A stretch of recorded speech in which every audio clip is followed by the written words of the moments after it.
Ahmedabad Mumbai highway પર સિયાલજ ખાડી નજીકનો સાંકડો પુલ આજે અકસ્માતનું મેદાન બન્યો. એક્ટિવા પર સવાર દંપતીનું એક્ટિવાનું બેલેન્સ ખોરવતા બાજુમાં ચાલી રહેલા ટ્રેલરનો પાછળનો ટાયર એક્ટિવામાં બેસેલી મહિલાના બંને પગ ઉપર ચડી ગયો. અકસ્માત બાદ સ્થળ પર લોકોની ભીડ ઉમટી પડી હતી.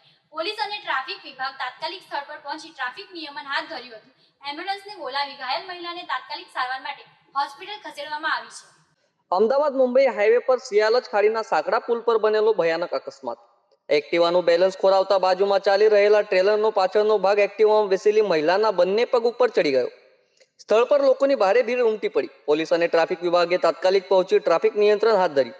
એમ્બ્યુલન્સને બોલાવી ઘાયલ મહિલાને તાત્કાલિક સારવાર માટે હોસ્પિટલ ખસેડવામાં આવી. સ્થાનિકોએ સાંકડા પુલને કારણે વારંવાર અકસ્માત બનતા સુરક્ષાની માંગ ઉઠાવી. આ સિયાલજ ખાડી પુલનો અકસ્માત એક ચેતવણી સમાન છે, જ્યાં રસ્તાની પહોળાઈ ઓછી અને વાહન વ્યવહાર ભારે હોવાના કારણે નાની ભૂલ પણ મોટો અકસ્માત સાબિત થઈ શકે છે.